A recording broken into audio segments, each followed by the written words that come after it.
Hi, my name is Rebecca, and today I'll be doing my oral transmission on the Métis Sash. Okay, so growing up on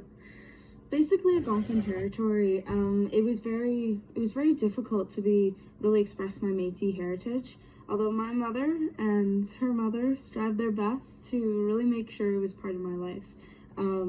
As soon as I was born, I was wrapped in this little sash right here, and there's beautiful pictures of me as a very purple baby, wrapped in this beautiful sash. And really in my family, it shows my heritage and my passed on ancestors really will to support me and their energy still being with me. And so it's very important to see these different colors and different weaves being telling my relationship to the land and the unique relationship to the land that the Métis heritage has. I find today that individuals aren't really educated on Métis heritage and the fact that really it's a different type of group and a different relationship than many Indigenous groups we see today. And so a lot of the oral history is very not even well kept, not even passed down through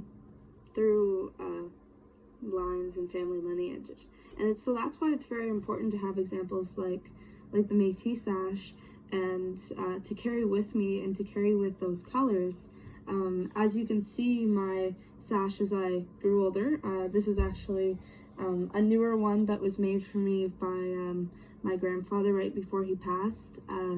Really shows, and it's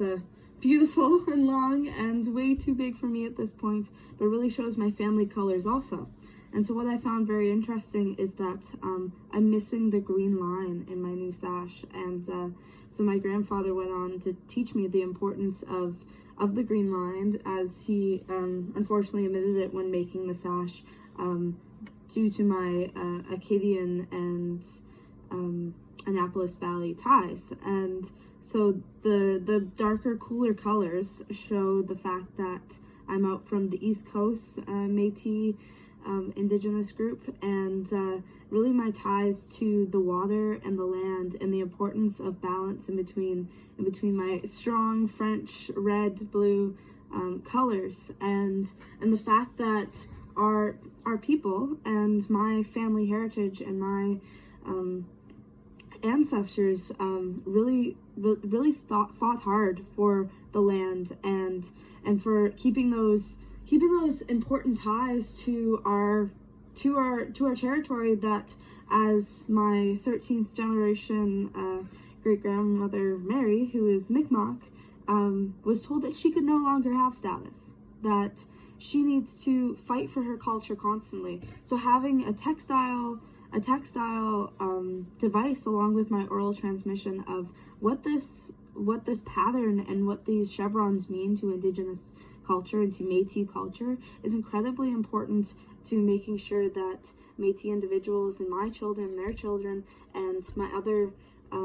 siblings' children recognize their Indigenous Métis heritage, as many of us don't hold status. And so this symbol right here, wrapped around your waist, wrapped around your hips, wrapped around your shoulder, shows you as an individual that carries on the true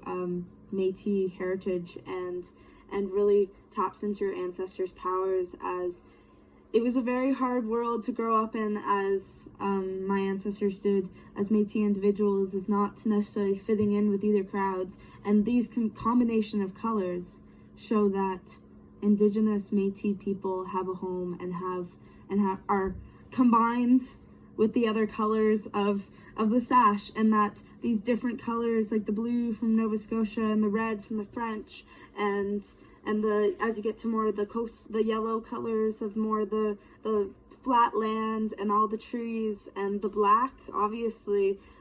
shows the dark sea. And so it's very important that we're passing on these stories of the lessons that my grandfather told me and my grandmother told me as we sat down and looked at the colors of the scarves. This is how I learned the colors, is the colors of my Métis sash. And so I really hope to pass these on for one day for my children, and making sure at powwows they're wearing them too, and wearing them proud. Miigwech.